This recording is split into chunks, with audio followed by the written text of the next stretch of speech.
మూడు అంశాలు పెడతాను, మూడు అంశాలను లింక్ చేసుకుంటూ మీరు ఆన్సర్ ఇవ్వాల్సిన అవసరం ఉంది. కవిత గారి అరెస్ట్, రేవంత్ రెడ్డి గారి ఇఫ్తార్ విందు, మోడీ గారి మెగా రోడ్ షో, మూడుని కలుపుకుంటూ చెప్పాలి మీరు ప్లీజ్. ఖచ్చితంగా మీరు ఇంట్లో చెప్పారు శ్రీశైలం గారు. మీకు పుల్లారావు గారికి, శోభన్ గారికి, ఇంద్రశోభన్ గారికి, నరేష్ గారికి నమస్కారం. ఇక్కడ రెండు విషయాలు గమనించాలి మనం. ఇలాగే పివి నరసింహరావు గారి భాషలో చెప్పారంటే చట్టం తన పని చేసుకపోతుంది అనొచ్చు. కానీ ఇక్కడ రాజకీయ కోణం కూడా ఉంది. రామ్మోహన్ గారు పాజిబుల్ అయితే మీ ఇయర్ ఫోన్స్ తీసేసి డైరెక్ట్ జూమ్ తో మాట్లాడండి, కొద్దిగా టెక్నికల్ డిస్టర్బెన్స్ వస్తుంది ప్లీజ్. Clear now. మోడీ గారి పర్యటన, రోడ్ షో బాగా హైలైట్ కావాల్సి ఉండే అది యాక్చువల్ గా వార్తల్లో ఇవాళ. సార్ ఇఫ్తార్ విందు సహజంగా జరిగింది. దేశవ్యాప్తంగా ఒక నానుడు ఉంది కదండి, మోడీ కంటే ముందు ఈడీ వస్తుంది అనేటటువంటిది. ఈ రోజు అది సాక్షాత్కారం అయింది.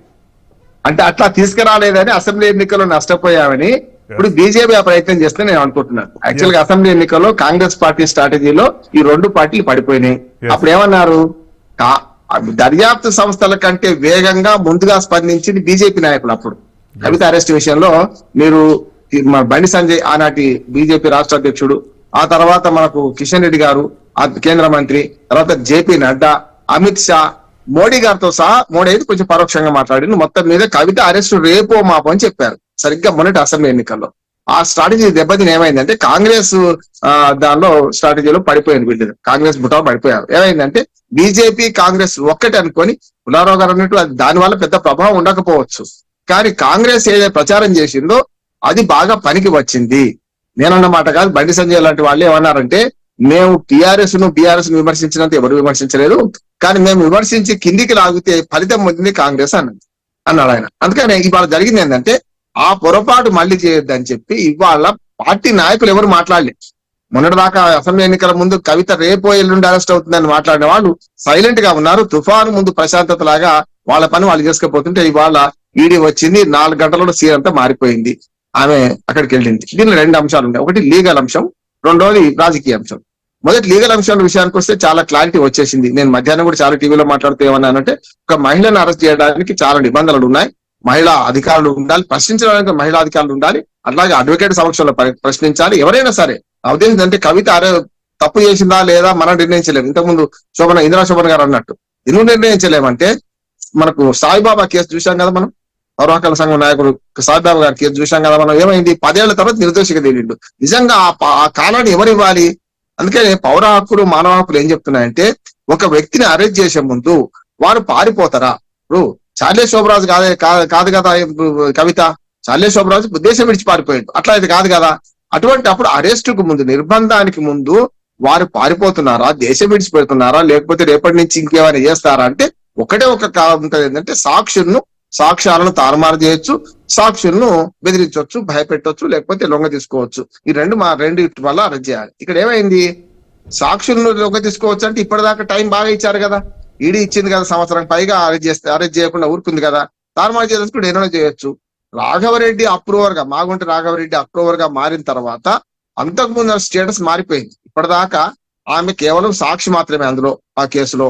ఇప్పుడు నిందితురాలుగా చేర్చబడ్డది. నాకు తెలిసి నిందితురాలు చేర్చబడ్డది కనుకనే అరెస్ట్ దాకా వచ్చిందని అనుకుంటున్నాను. రెండోది ఏంటంటే సుప్రీంకోర్టులో కేసు ఉండగా ఎట్లా చేస్తారని నేను ఎప్పుడు ఒక ఉదాహరణ చెప్తున్నాను.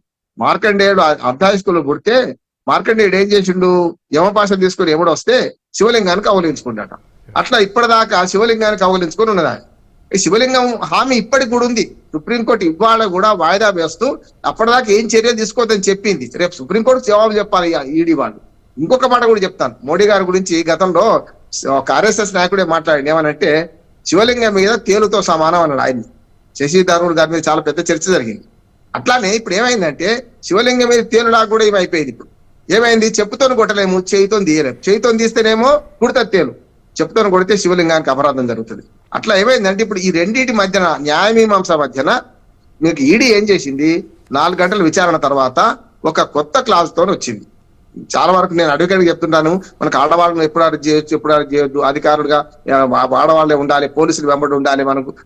మనకు ఆమెను కారులో కూర్చున్నట్టు పోలీసులు ఆడపోలీసులు ఎవరు కనపడలేదు. నాకు అది తప్పు అంటున్నా. రెండోది, మహిళను ఒక పోలీస్ స్టేషన్ లోనో లేకపోతే ప్రైవేట్ స్థలంలో ఉంచడానికి వీలు లేదు. రిమాండ్ చేయాలి, జైలుకు పంపించాలి.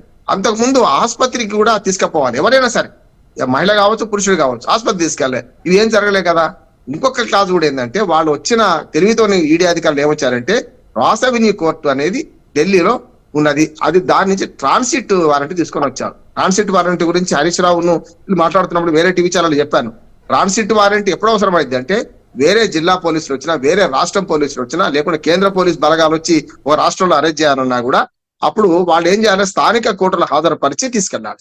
దానికి బదులు వీళ్ళు ఏం చేశారంటే రాస్ అవెన్యూ కోర్టు ఢిల్లీ నుంచి ట్రాన్సిట్ వారెంట్ తో సహా వచ్చారు. వాళ్ళకి మా దగ్గర హాజరుపరచండి 24 గంటల లోపట అని ట్రాన్సిట్ వారెంట్ వాళ్ళు ఇచ్చారు కనుక లీగల్ గా చెల్తుంది. కానీ అసలైన రేపు సమస్య వస్తుందంటే మనకు ఈ సుప్రీంకోర్టులో నళిని చిదంబరం కేసు, ఇతరత్ర మమతా బెనర్జీ కేసుతో కలిపి ఉంచిన కేసును మొన్ననే సుప్రీంకోర్టు ఒక నెల కింద ఏం చేసిందంటే ఆ కేసుకు ఈ కేసుకు సంబంధం ఏమిటి, ఈ రెండు అన్ని కేసులు ఎందుకు కలిపారు, ఎందుకు జత చేశారు, ఇది తప్పు కదా అని మనకు కవిత కేసును వేరు చేసింది. కూడా వేరు చేసి ఇవాళ కేసును వాయిదా వేస్తే వాయిదా తర్వాత కూడా సుప్రీంకోర్టు చెప్పిన మాట ఏంటంటే ఇది ఇట్లాగే కొనసాగాలి అని అన్నప్పుడు దాన్ని అధిగమించి ఇవాళ ఈడీ చర్య తీసుకుంది. మీరు అన్నట్టు మోడీ వచ్చిండు, ఈడీ ఆయన వెంబడే వచ్చిందని మనం అనుకోవచ్చు. దాని కారణం ఏంటంటే బీఆర్ఎస్ బీజేపీ ఒకటి కాదని నిరూపించుకోవడానికి ఈ డ్రామా ఆడుతున్నాయి, బీజేపీ డ్రామా ఆడుతుందని నేను అనుకుంటున్నాను.